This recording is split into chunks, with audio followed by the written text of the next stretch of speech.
जी बिस्मिल्लाहिर्रहमानिर्रहीम। Chapter number 5 हमारा topic. हमने इसमें मिलिकन आयल ड्रॉपलेट मेथड समझना है।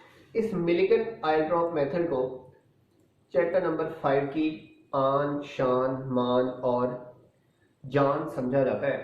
ठीक है, तो measurement of charge on electron by Millikan oil drop method. तो हम लोग लिखेंगे मिलिकन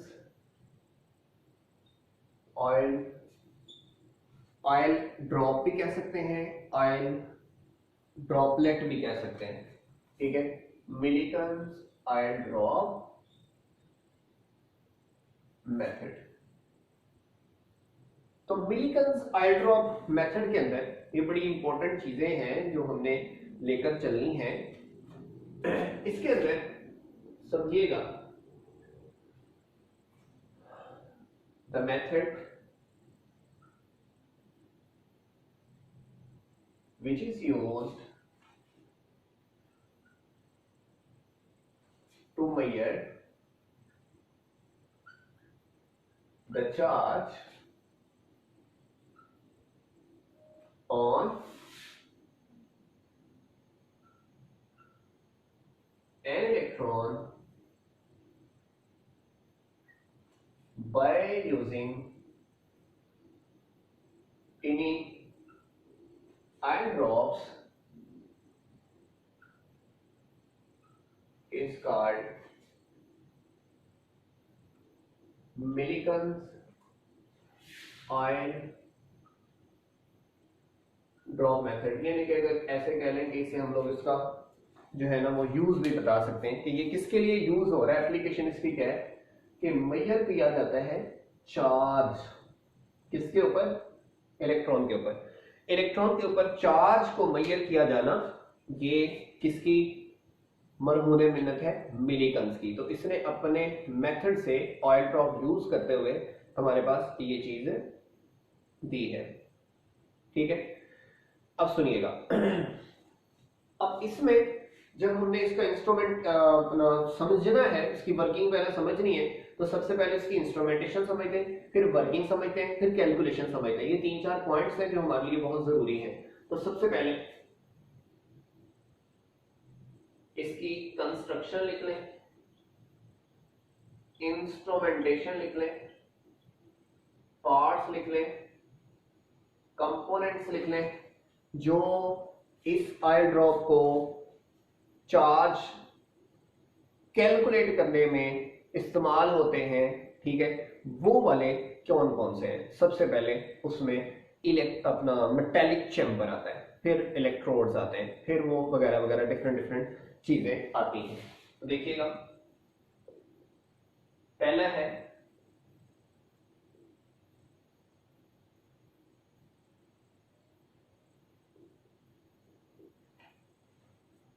मेटेलिक चैम्बर। पहला क्या है, मेटेलिक चैम्बर है।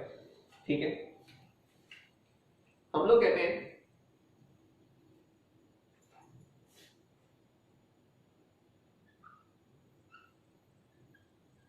It contain a metallic chamber which have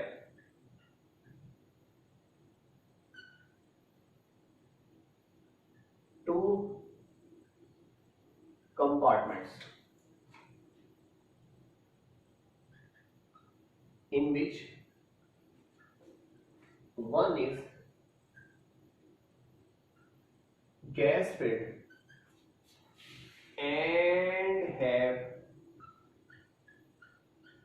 vacuum pump to adjust the pressure of air, to adjust the pressure of air। इसका मतलब एक में एयर है और दूसरे में एयर नहीं है, कि इसके दो हिस्से हैं। ठीक है, और उसके अंदर गैस फिल होती है, और गैस फिल होती है एक मखसूस प्रेशर पे, और उसका प्रेशर एडजस्ट करने के लिए हमने क्या रखा हुआ है, वैक्यूम पंप रखा हुआ है। तो वैक्यूम पंप हम यूज करते हैं किसके लिए, प्रेशर की एडजस्टमेंट के लिए। वो प्रेशर किस में एडजस्ट होना है, चैम्बर के अंदर, कि उसमें प्रेशर कितना लगेगा। अब सुनिएगा, दूसरा है हमारे पास electrodes.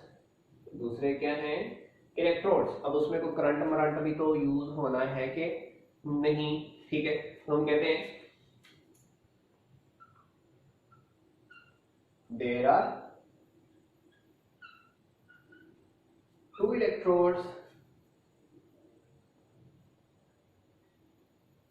present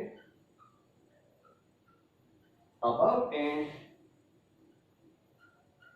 below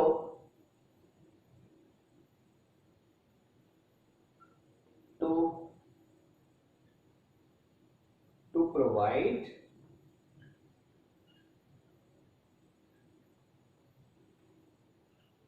electric field. इसमें एक है एनोड और एक क्या होता है, कैथोड होता है। एनोड को और कैथोड को हम दो डिफरेंट चीजों से कहते हैं। एनोड को लेट कह लेते हैं ए से, इसे कह लेते हैं ए डैश से। इसे किससे कह लेते हैं, ए डैश से। इस पे positively charged upper electrode having a hole O. इसके अंदर एक सुराख भी होता है जिसके जरिए हमने वो ऑयल ड्रॉपलेट्स गुजारने होते हैं, इसलिए ऊपर वाले में होल, और ये होता है नेगेटिवली चार्ज लोअर इलेक्ट्रोड। नीचे वाला नेगेटिवली चार्ज होता है और उसको हम लोग ए डैश कह रहे हैं, और ऊपर वाले में ये वाज़ेह हमें समझ आ गया कि इसके अंदर क्या होना है, होल होना है, परफोरेशन होनी है, सुराखदार होना है, ठीक है। और ऊपर वाले पे चार्ज कौन सा, पॉजिटिव, और नीचे वाले पे चार्ज कौन सा, नेगेटिव। तो नीचे वाला कैथोड और ऊपर वाला एनोड। अब इसमें एक बड़ी इंपॉर्टेंट चीज है जिससे ऑयल ड्रॉपलेट्स हम प्रोड्यूस करते हैं, इट इज कॉल्ड एटोमाइजर। इसे हम लोग क्या कहते हैं, एटोमाइजर। अब कभी आपने सुना हो कि घर में कोई कहे कि भाई कपड़े इस्त्री कर दो, कॉटन के कपड़े हैं, कॉटन के वट निकालने पड़ते हैं। तो वट तभी निकलता है ना जब कोई चीज सॉफ्ट और मतलब गीली करें उसे, और फिर उसे प्रेस करें, उसे करें। तो गीला करने के लिए पहले तो वो जमाने में होता था ना, पानी ऐसे लिया और ऐसे ऐसे छिड़का दिया। अब जरा अच्छे से छिड़काना हो, होमोजेनाइज फॉर्म में बनाना हो, तो हम वाटर में डालते हैं वो जो स्प्रे करने वाला होता है, जिसे हम शावर टाइप कहते हैं, ठीक है। वो नाइयों के पास भी होता है, जो ठंड में मारे तो बहुत ज्यादा अजीब फील होता है, वो ठंड फील होती है। वो लिक्विड वाटर को किसमें कन्वर्ट कर देता है, वेपर्स में। तो वो जो शावर टाइप है, ठीक है, जिसके आगे वो स्प्लिटर लगा हुआ है, पीछे से हम प्रेशर के साथ हवा फेंकते हैं और वो जो बुलबुले यानी कि उसको किसमें कन्वर्ट कर देता है, ऑयल ड्रॉपलेट्स में कन्वर्ट कर देता है, यानी कि छोटे छोटे टीनी पार्टिकल्स में कन्वर्ट कर देता है। उसको हम लोग क्या कहते हैं, एटोमाइजर कहते हैं। उसे हम लोग क्या कहते हैं, एटोमाइजर कहते हैं, ठीक है। हम कहते हैं an instrument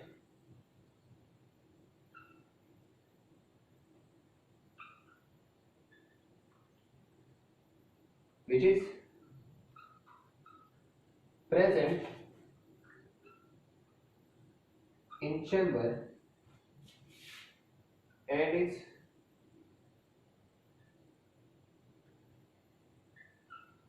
used to produce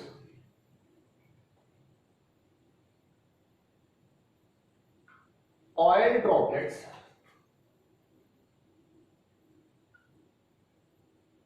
is called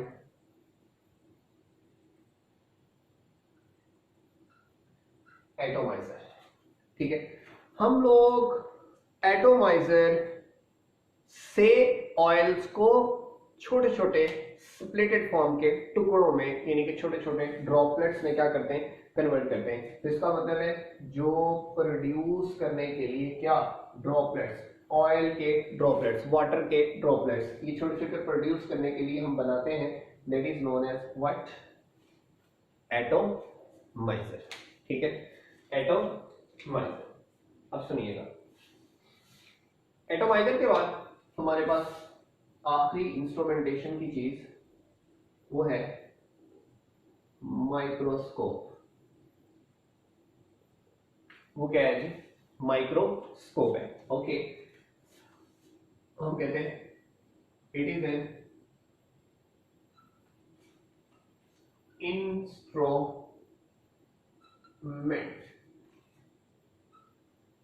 which is used. ये किसके लिए, किस पर्पस के लिए यूज हम करते हैं? जाहिर बात है, माइक्रोस्कोप का काम ही क्या होता है, किसी बारीक चीज को देखना है।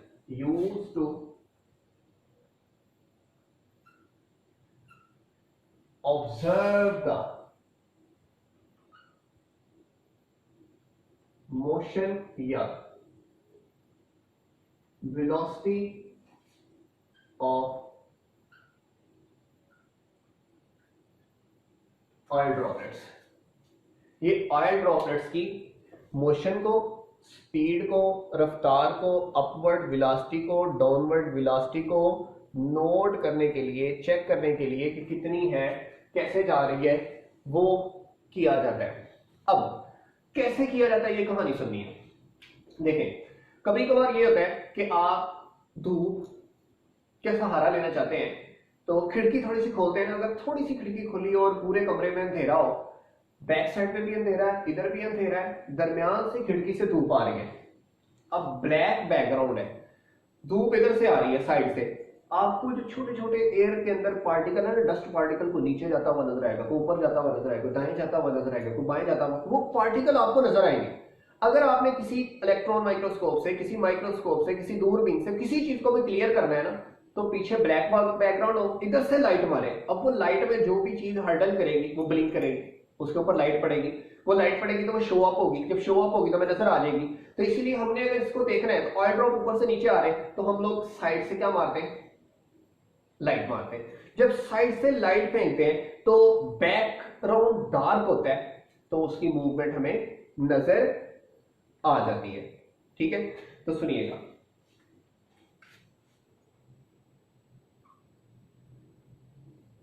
the oil drops are illuminated perpendicularly in the direction of its view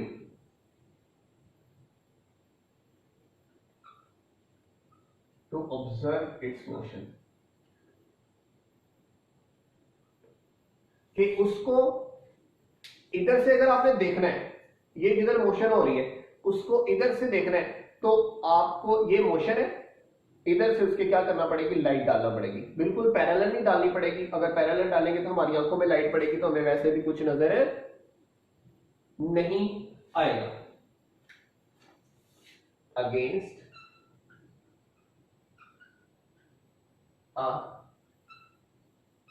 dark background, ये लिख लेंगे तो ज्यादा बेहतर हो जाएगा कि डार्क बैकग्राउंड का मतलब है कि पीछे अगर अंधेरा होगा, बैक, उसकी बैक पे अगर अंधेरा होगा, डार्कनेस होगी, तो जाहिर सी बात है उसमें फिर क्या नजर आना है, क्लियर कट हमें नजर आना है। सही है, तो डार्क बैकग्राउंड का होना भी जरूरी है। इल्यूमिनेटेड का मतलब होता है उसके ऊपर लाइट फेंकना, इल्यूमिनेटेड का मतलब होता है उसके ऊपर लाइट फेंकना, साइड से लाइट फेंकेंगे, उसकी मोशन ऑब्जर्व होगी जब डार्क बैकग्राउंड होगा, और ये परपेंडिकुलरली हमने उसके ऊपर कार्रवाई डालनी है, वैसे ये मुमकिन नहीं होता। अब बड़ी आसान सी डायग्राम है जो हमने इसकी समझ लेनी है, कि इसकी डायग्राम के अंदर हमने समझना है कि वो हम लोग कैसे उसको बनाते हैं। अब देखिएगा, simple and explained diagram will be as good will be the marks। तो एक पहले सिंपल सा मेटेलिक चैम्बर आपके सामने पोस्ट किया जाएगा। ठीक है जी।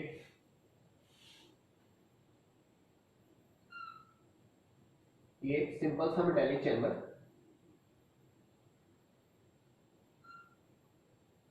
ठीक है जी।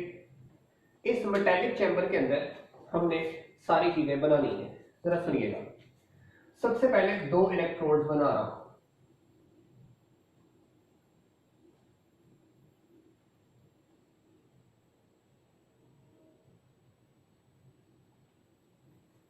देखिएगा। इलेक्ट्रोड नंबर 1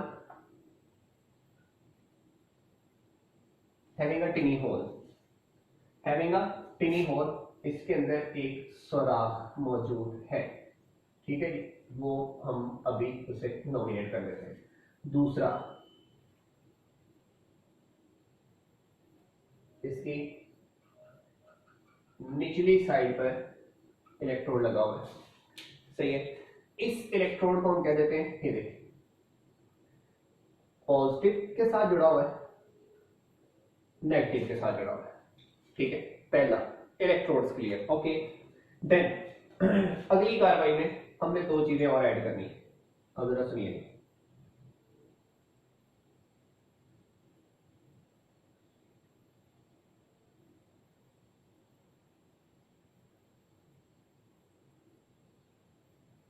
ये हो गया जी माइक्रोस्कोप, ये हो गया जी माइक्रोस्कोप। यहां पे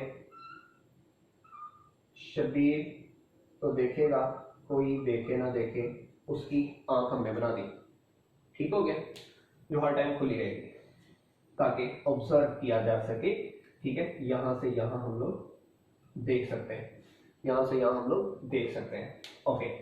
अब यहां पे जो बैकग्राउंड है ना, वो क्या बनाना है, डार्क, ठीक है। वो क्या बनाना है हमने, डार्क, ताकि जब हम लाइट मारें तो उसकी क्लियर कट हमें एक्सप्लेनेशन और उसकी डायग्राम हमें नजर आए। ये डार्क बैकग्राउंड है, ओके। 2 चीजें होंगी। अब आखिरी चीज जो इधर हमने अटैच करनी है, याद रखिए,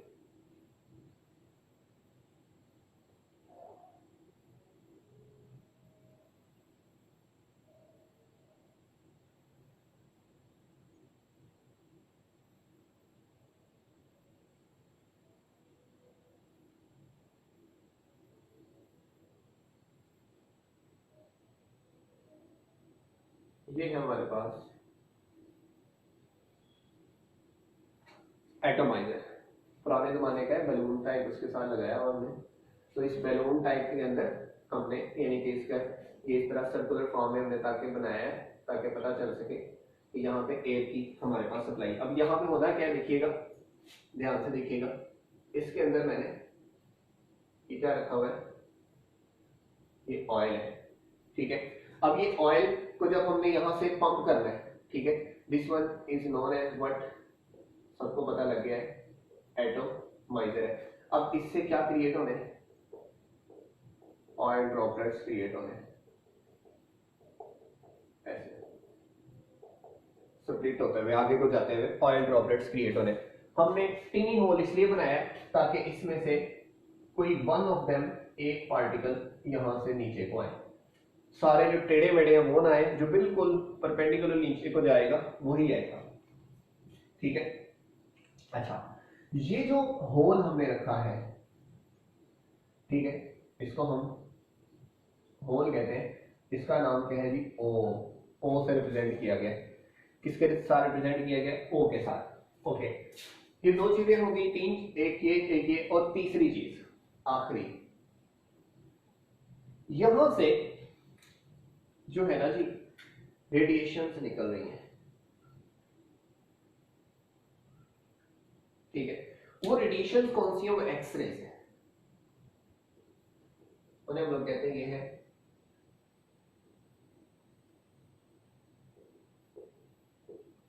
एक्सरे सोर्स, उसे हम लोग क्या कहते हैं, एक्स रेज सोर्स, ठीक है जी, ओके। ये आई ड्रॉपलेट इधर आया। अब मैं इसकी वर्किंग एक्सप्लेन करने लगा हूं, उसके बाद मैं वर्किंग लिख दूंगा, इसलिए एक्सप्लेनेशन पहले समझ लेनी है और फिर बाद में हमने इसकी डिस्क्रिप्शन लिख देनी है, ठीक है जी। अब मैं वन बाय वन करके इसके नाम लिख रहा हूं। ये सबसे पहले जो बाहर ब्रैकेट है that is known as metallic chamber, okay. ये उसके बाद ये जो नीचे वाला इलेक्ट्रोड है that is known as cathode, that is termed as A dash, that is termed as A.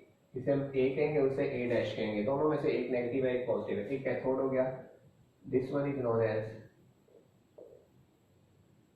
Anode, this one is known as microscope, और ये पहले ही क्या है एटोमाइजर। ये वाले हम लोग कहते हैं ऑयल ड्रॉप्स हैं जो हमने बनाए हैं। उसके बाद यहां पे आप कह रहे हैं ये वाला डार्क बैकग्राउंड है, ये वाला क्या है डार्क बैकग्राउंड है, ठीक है। इसके ऊपर चार्ज नेगेटिव और इसके ऊपर चार्ज पॉजिटिव, ठीक है। ये आपको पहले ही वोल्टेज से समझ आ चुका होगा। अब जरा कहानी सुन लें। पूरी इसकी डिस्क्रिप्शन में डायग्राम से एक्सप्लेन करने लगा हूं और साथ में वन बाय वन करके लिखता जाऊंगा। सबसे पहले मैंने लिखा मेटालिक चैम्बर, ये मेटालिक चैम्बर है, ठीक है। दो कंपार्टमेंट्स हैं, एक वो जिसमें ऑयल ड्रॉपलेट्स बन रहे हैं और एक वो जिसमें माइक्रोस्कोप वगैरह लगी है, दो हो गए। दूसरी बात इलेक्ट्रोड्स हैं दो, एक ऊपर वाला एक नीचे वाला, एक में होल है और एक में होल नहीं है, वो वैसे ही है। इसको ए कहा, इसको ए डैश कहा। फिर एटोमाइजर कहा, ये एटोमाइजर लगा हुआ है जो ऑयल ड्रॉपलेट्स पैदा करने के लिए हमने यहाँ स्पीच करना, वो हवा के जरिए ऑयल ड्रॉपलेट्स उसको बबल्स में पैदा करेगा। उसके बाद हमने कहा माइक्रोस्कोप, ये माइक्रोस्कोप लगाई, इसका बैकग्राउंड डार्क है, साइड से लाइट लगी हुई है जो ऑयल ड्रॉपलेट्स को इल्यूमिनेट करेगी, नीचे आता हुआ ऊपर जाता हुआ ये नजर आएगा। यहां तक थी हमारे पास कंप्लीट इसकी इंस्ट्रूमेंटेशन। अब असल जो कहानी है वो सुनने वाली है, वो क्या है वो जरा सुनिएगा। ये जो ऑयल ड्रॉपलेट है सबसे पहले हम लोग एटोमाइजर से जो ऑयल ड्रॉपलेट बनता है उसकी मूवमेंट ऑब्जर्व करते हैं। जाहिर बात है ये जो इसकी मूवमेंट होगी सबसे पहले किधर को होगी, नीचे को होगी, और इस वेलोसिटी को हम लोग डाउनवर्ड वेलोसिटी कहते हैं। अब मुझे बताओ जो ऑयल ड्रॉपलेट अभी कोई कंडीशन नहीं लगाई ऐसे ही ऑयल ड्रॉपलेट आएगा तो ग्रेविटी की वजह से आएगा ना, और gravity directly proportional to mass, यानी कि मैस भी साथ होगा, तो हम कहेंगे v1 is directly proportional to mg। ये किसके डायरेक्ट है, मैस के डायरेक्ट है, ठीक है। तो पहले तो इसकी ये वाली वेलोसिटी नोट करते हैं। तो अब मैं इसकी जरा वर्किंग एक्सप्लेन करने लगा हूं ऑयल ड्रॉपलेट मेथड की इंस्ट्रूमेंटेशन के बाद। अब वन स्टेप हम एक्सप्लेन भी करते जा रहे हैं और साथ में लॉन्ग क्वेश्चन के लिए कि ये लिखना कैसे है वो भी करते जाएंगे। तो सबसे पहले हम लोग क्लिक करेंगे अब वर्किंग।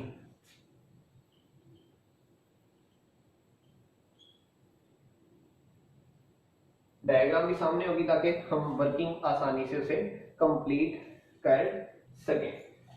अब वर्किंग देखिएगा। वर्किंग में पहला पॉइंट है in the absence of electric field, यानी कि कोई फील्ड वगैरह अभी अप्लाई नहीं है, ग्रेविटेशनल पुल अप्लाई है, कोई चीज अप्लाई नहीं है, कोई पॉजिटिव नेगेटिव अगर अभी नहीं लगाए हुए, ठीक है। तो इधर एटोमाइजर से हम ऑयल ड्रॉपलेट पैदा करते हैं, ये होल में से गुजरता हुआ किधर जाएगा, downward with the velocity of v1 that is dependent on its mass, ठीक है। अब सुनिएगा,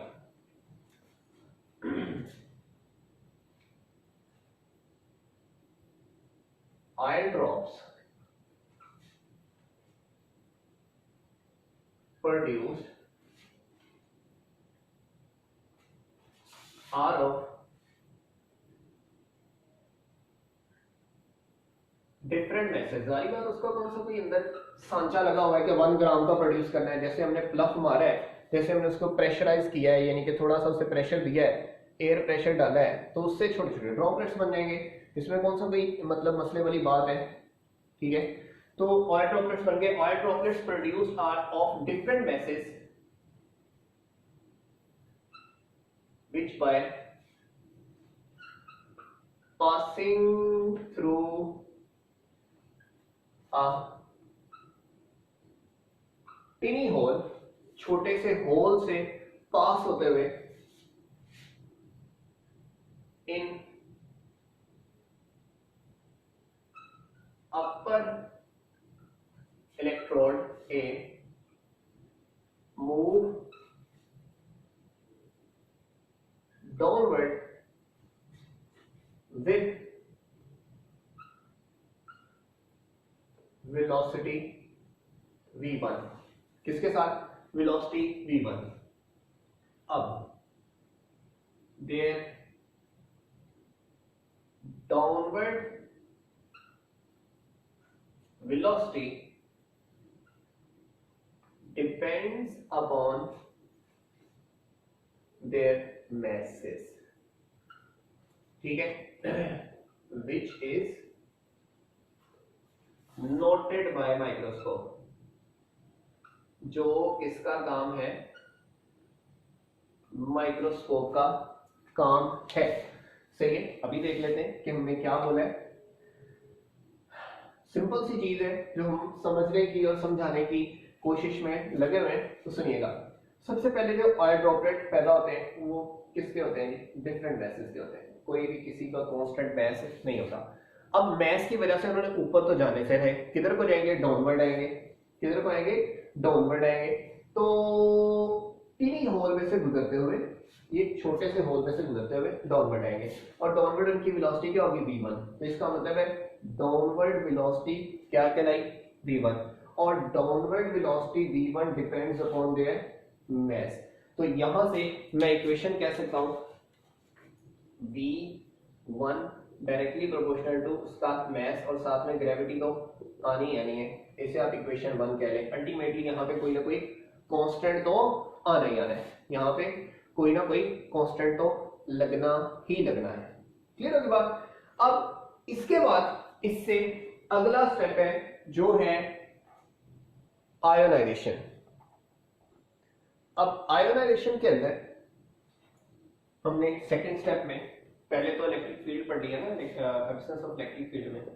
अब आयोनाइजेशन ऑफ गैस करनी है, ऑयल ड्रॉपलेट करना है, इसके ऊपर चार्ज लाना है ताकि इलेक्ट्रिक फील्ड वगैरह का असर आपको समझाया जा सके। X-rays are passed through gas present in chamber. Chamber के अंदर जो गैस होती है उसमें से एक्स-रेज गुजारी जाती हैं, बाय विच दे आयोनाइज्ड। ठीक है, जिस वजह से गैस के मॉलिक्यूल्स क्या हो जाते हैं? Ionised, and electrons evolve get attached at oil droplets, by which they become negatively charged। अब सुनिएगा, हम करते क्या हैं, ये कोई गैस का पार्टिकल है, ठीक है, इसके अंदर हमने क्या मारी है? एक्स-रेज। एक्स-रेज हाई एनर्जी की रेज है, एक्स-रेज मारी है, आपको पता है एक्स-रेज हाई एनर्जी की रेज है। वो इतनी ज्यादा एनर्जी की रेज है, वो इसके इलेक्ट्रॉन को क्या करवा देंगी? निकलवा देंगे, ठीक है, नॉकआउट करवा देंगे। अब ये जो नेगेटिव इलेक्ट्रॉन है ये क्या करेगा? इसके सामने अगर कोई खुदा ना खास्ता इलेक्ट्रॉन अपना ऑयल ड्रॉप आ गया, ठीक है जी, ऑयल ड्रॉप आ गया, अब आपको पता चलेगा ऑयल ड्रॉप का फायदा क्या है। ऑयल ड्रॉप आ गया, ये क्या करता है? फौरन इसकी स्किन के ऊपर जाके चिपक जाता है। जब चिपकेगा तो ये साथ में चिपक गया, ये हो गया एक इधर से एक इधर से, एक चिपक सकता है, दो चिपक सकते हैं, ये ऐसे करके ये चिपक गया, ठीक है। जब ये चिपकेगा तो इसके ऊपर चार्ज कौन सा आ जाएगा? नेगेटिव। एक भी चिपक सकता है, ज्यादा भी चिपक सकते हैं, इस वजह से ऑयल ड्रॉप के ऊपर नेगेटिव चार्ज आ गया। अब ऑयल ड्रॉप के ऊपर तो नेगेटिव चार्ज है, लेकिन इसमें एक मजे की बात है, आपके पास ऑयल ही क्यों यूज किया गया? अब वाटर क्यों नहीं यूज करते? अब कर ले वाटर यूज, वाटर में जब इलेक्ट्रॉन डालेंगे या आएगा तो वाटर आयनाइज हो जाएगा, इसके ऊपर चार्ज इलेक्ट्रॉन स्टिक नहीं करेगा, इलेक्ट्रॉन जुड़ेगा नहीं, बल्कि इलेक्ट्रॉन ऐड हो जाएगा उसके अंदर, और हम तो नए फटे में पड़ेंगे। लेकिन ऑयल का मजा क्या है, ऑयल खुद चार्जलेस होता है, इसके ऊपर जब इलेक्ट्रॉन डालना है ना तो उसके ऊपर इलेक्ट्रॉन स्टिक हो जाना है। जैसे चार्ज की एग्जांपल दी जाती है, जब कंघे को तेज तेज बालों में घुमाएं तो वो पेपर को खींचता है, तो उसका मतलब उसके ऊपर क्या आ जाता है, चार्ज। ऐसे ही ऑयल के पास चार्ज कैरियंग कैपेसिटी है, इस वजह से हम लोग इस एटोमाइजर में क्या यूज करते हैं, ऑयल यूज करते हैं instead of any other thing. Clear है बात? तो ये बात आपने जेड में रखनी है, हमने ऑयल की यूज किया क्योंकि इसके अंदर चार्ज कैरियंग कैपेसिटी है। ठीक हो गया। अब ऑयल ड्रॉपलेट की वजह से हमने यहां पे इसके ऊपर इलेक्ट्रॉन टिके हुए, अब क्या किया कि गैस जो थी वो आयोनाइज हुई, गैस आयोनाइज होती है, उससे जो इलेक्ट्रॉन इवॉल्व होते हैं वो किसके ऊपर अटैच्ड हो जाते हैं, किसके ऊपर अटैच हो जाते हैं, ड्रॉपलेट के ऊपर, और आयर ड्रॉप के ऊपर चार्ज कौन सा आ जाता है, negatively charge. This is known as ionisation या चार्जिंग ऑफ आयर ड्रॉपलेट। एक ही बात है, क्योंकि आयोनाइजेशन से चार्जिंग होती है, इस वजह से दोनों ही हम लोग कह सकते हैं। आयर ड्रॉपलेट के ऊपर चार्ज नेगेटिव आ चुका है, अब है in the presence of electric field, electric field की मौजूदगी में अगर सुनिएगा, इस चार्ज के ऊपर सेकेंडली चार्ज कौन सा आ गया, इस ऑयल ड्रॉपलेट के ऊपर चार्ज कौन सा आ गया, negative.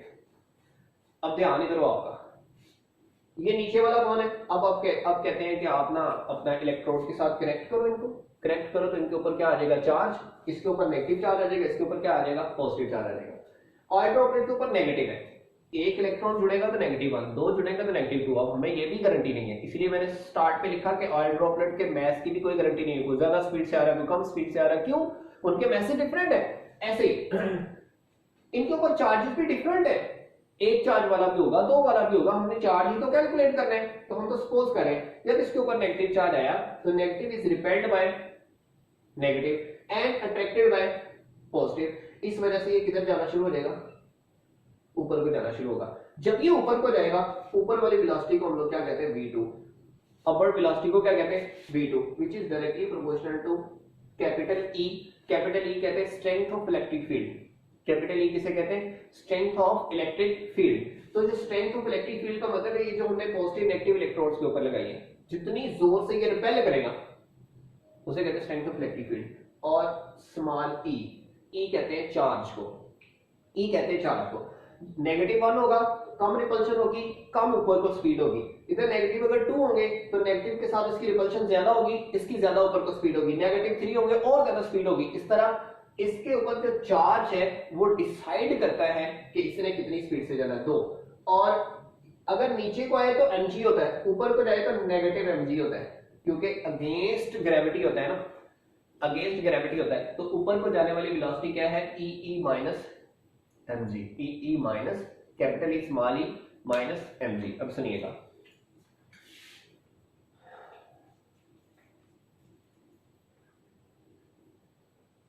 After ionisation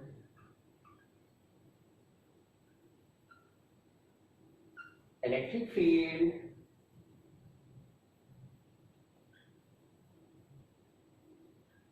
is applied, electric field लगा दी जाती है, ऑन कर दी जाती है, पुट कर दी जाती है, जो मर्जी आप लिखते हैं सारे चलेंगे। Electric field is applied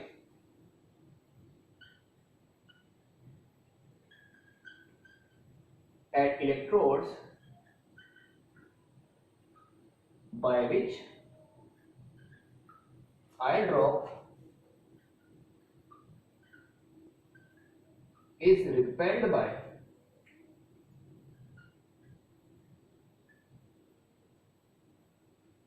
negative electrode. Negative electrode से इसे किस चीज का सामना होगा, जाहिर बात है नेगेटिव नेगेटिव को अट्रैक्ट तो करने से रहा, क्या करेगा, रिपल्शन ही करेगा ना। तो ये क्या करेगा जी, repelled by negative electrode and attracted by positive electrode hence start to move upward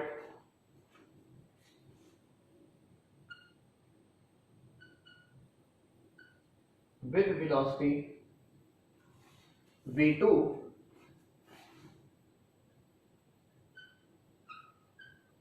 which is directly proportional to the strength of electric field capital E and charge on oil drops E। ये इन दोनों के क्या है, directly proportional है। इन दोनों के क्या है जी, डायरेक्टली प्रोपोर्शनल है। ठीक है जी। अब सुनिएगा,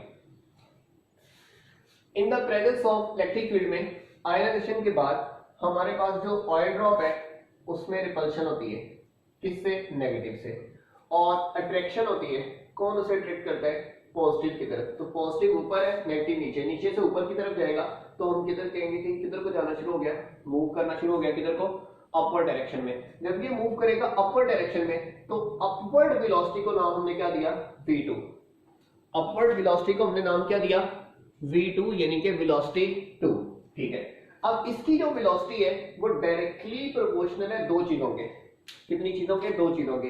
एक है strength of electric field E और चार्ज ऑन आयल ड्रॉप। इसका मतलब है यहां पे मैं यूं कह सकता हूं, और अगेंस्ट मैच तो होना ही है, तो v2 velocity is directly proportional to capital E small e और minus mg। This is equation number 2। This is equation number 2।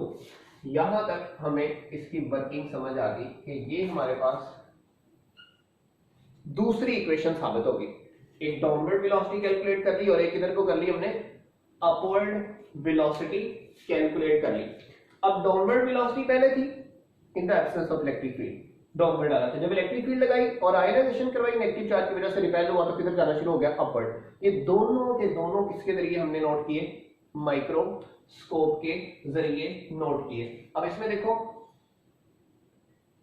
Capital E, small ई और ई, ये तीन चीजें हैं ना। जो कैपिटल ई है वो इलेक्ट्रिक फील्ड स्ट्रेंथ है, small E charge on oil drop है, और कैपिटल ई स्मॉल ई दोनों इसे कहते हैं अपवर्ड ड्राइविंग फोर्स। क्योंकि ये कैपिटल ई इलेक्ट्रिक फील्ड और चार्ज दोनों के डायरेक्ट है, इस वजह से हम लोग कहते हैं ये इसके डायरेक्ट है, तो ऊपर ले जाने वाले ये कैपिटल ई और स्मॉल ई है। ये तो उसके अगेंस्ट है ना, इसका ज्यादा मैस होगा, उसको तो ज्यादा चाहिए इलेक्ट्रिक फील्ड लगाना, तो इसलिए वो तो उसकी ऊपर को तो वेलोसिटी कम होगी, यानी कि मैस ज्यादा वेलोसिटी कम, ये तो इनवर्स होगा ना, तो इसके ऑपोजिट होगा, इसलिए इसे हमने नेगेटिव mg लिखा है। तो यहां तक वर्किंग के 3 स्टेप हो गए। मैं स्टेप्स रिपीट कर रहा हूं। पहला स्टेप हमने कहा in the absence of electric field. Electric field जब नहीं होगी तो ये आयल ड्रॉप आजादी से नीचे आएगा, दैट्स गुड। उसकी वेलोसिटी को हम v1 कहेंगे, डिपेंड अपॉन मास। फिर हमने आयनाइजेशन की, गैस के ऊपर एक्सरे मारा, गैस में से इलेक्ट्रॉन एक्सपेल हुए, वो एक्सपेल होकर कहीं तो गिरने हैं ना, तो पास वाले आयल ड्रॉपलेट के ऊपर गिर जाते हैं। जब वो आयल ड्रॉप के ऊपर गिरे उसके ऊपर नेगेटिव चार्ज आ गया, देन हमने इलेक्ट्रिक फील्ड ऑन कर दी। इसके ऊपर नेगेटिव चार्ज है, इसके ऊपर पॉजिटिव चार्ज है, नेगेटिव में से रिपेल किया, पॉजिटिव में से खींचा, तो किधर को गया, ऊपर को। तो ऊपर जाने वाली फोर्स को हमने कहा v2 depends upon strength of electric field जो इसके ऊपर है, और चार्ज। जितना ज्यादा चार्ज होगा उतना ज्यादा भागेगा, और जितनी ज्यादा फील्ड होगी उतनी स्ट्रांगली ऊपर को भागेगा। ये ठीक हो गया। तो वर्किंग यहां तक होगी। अब डायग्राम मौजूद है आपके सामने। अब वर्किंग के बाद हमने इसकी जो नेक्स्ट फाइनल वर्किंग का स्टेप है वो कैलकुलेशन है। ठीक है, यहां तक पता चल गया, लेकिन अब चार्ज भी तो कैलकुलेट करना है ना। ठीक है, अब चार्ज भी तो कैलकुलेट करना है, सिर्फ वर्क तो नहीं ना करते रहना इसके ऊपर। तो हमारे पास अब फाइनल स्टेप है कैलकुलेशन। अब कैलकुलेशन में एक फाइनल टर्म यूज की जाती है, जो फाइनल स्टेप वर्किंग का हिस्सा है वो भी हमने देखना है। तो उसके अंदर देखिएगा हम लोग क्या क्या यूज करते हैं। अब सुनिएगा,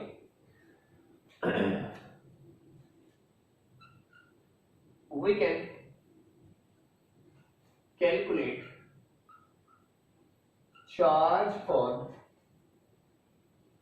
iron drop by dividing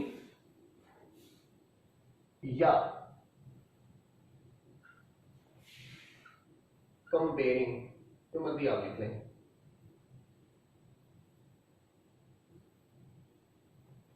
equation 1 on 2। ठीक है, हमें क्या मिलता है अब सुनिएगा।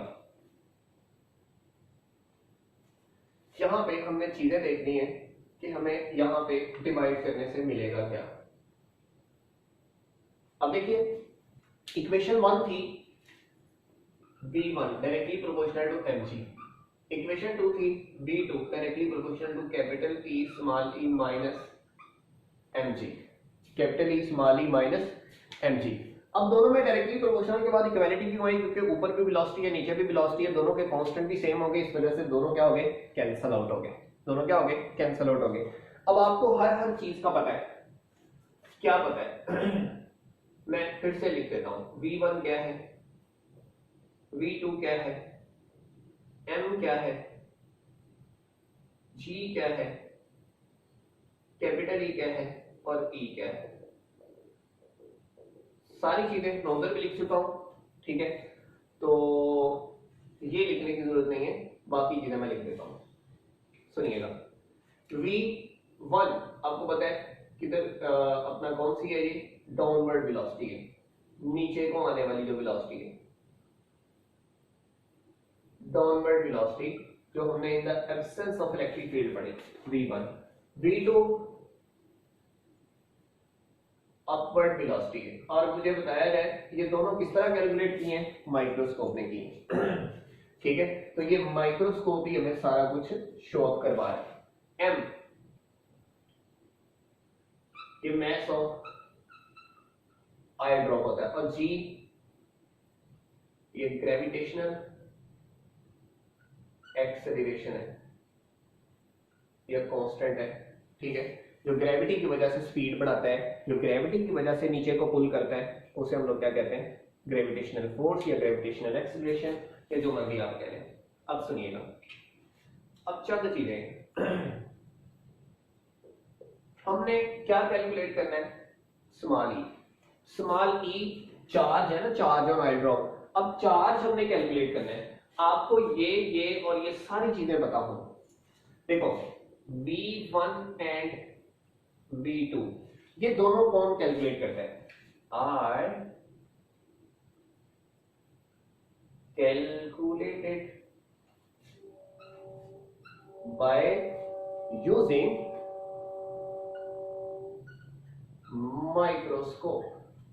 माइक्रोस्कोप यूज करते हुए हम लोग ये दोनों कैलकुलेट कर लेते हैं। It's okay. देन आपके पास कैपिटल E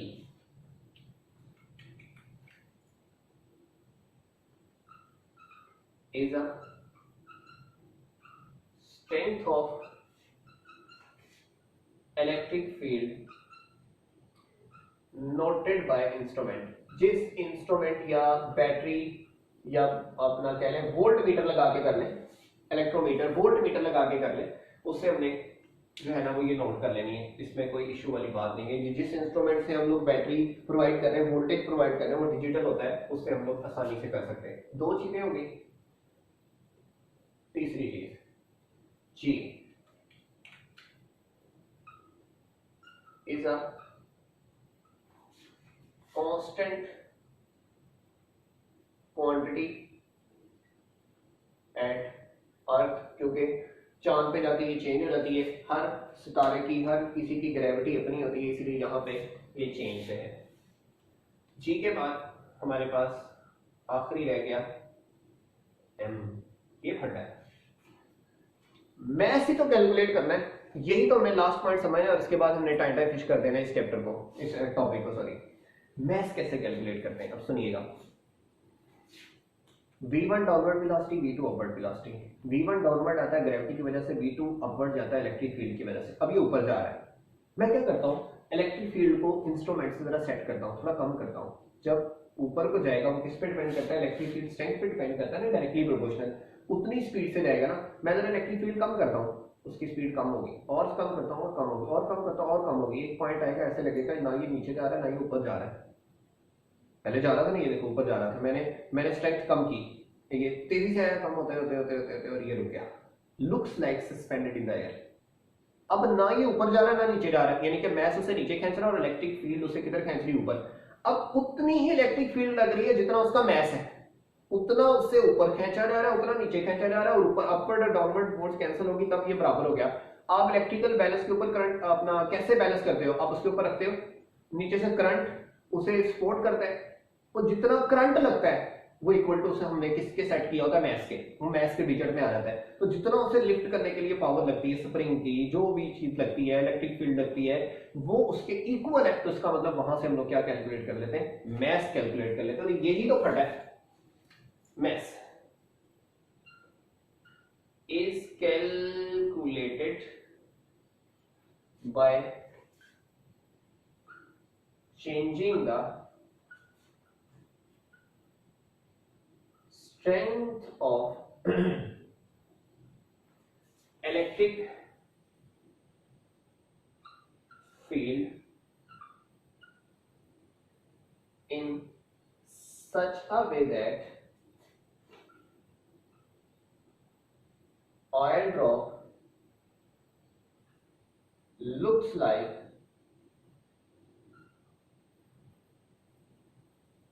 suspended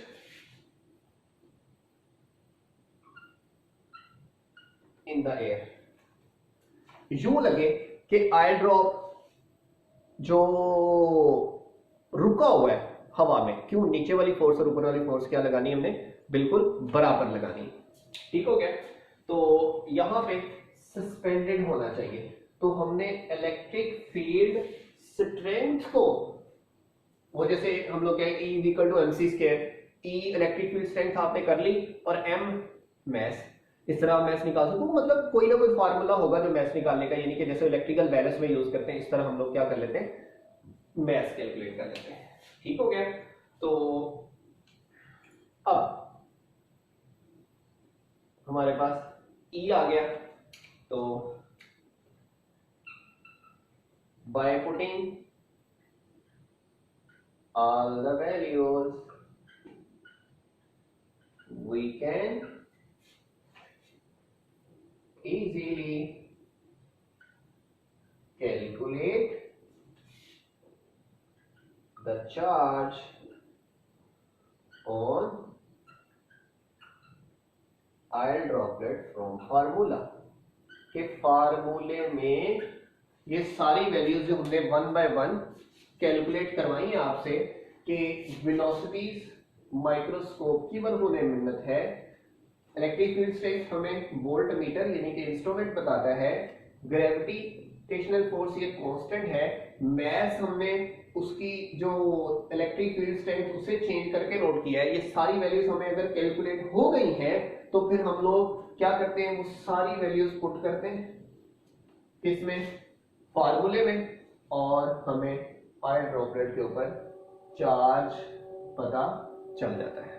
ठीक है, ये वाला जो फार्मूला है ये सारी वैल्यू इसमें लगाई और हमें स्मॉल ई की वैल्यू पता चल जाती है। ठीक है, तो यहां पे यहां तक हमने ऑयल ड्रॉपलेट की ऊपर मौजूद चार्ज की वैल्यू कैलकुलेट कर ली।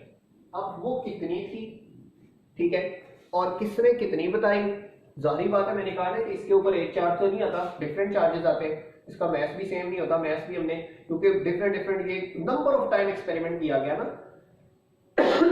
तब जाके कोई रिजल्ट हमें मैच हुआ। तो अब सुनिएगा,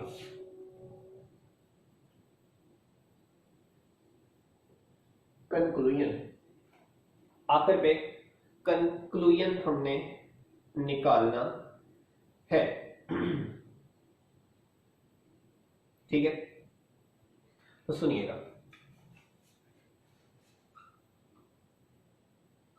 smallest value of charge on electron by doing number of experiments by Millikan's was कितना था 1.59 into 10 raised power minus 19, 1.59 into 10 raised power minus 19 coulomb. ठीक है, which is very close to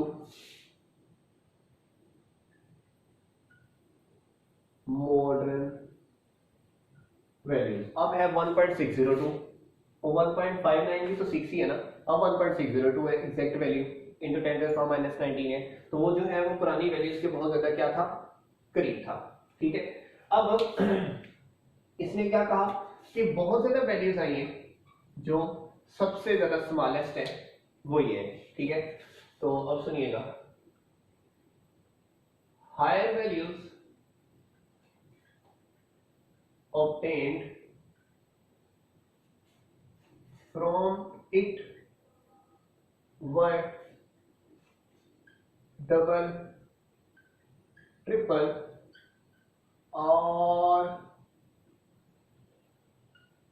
multiple of this value shows that this is the charge on an electron या on one electron।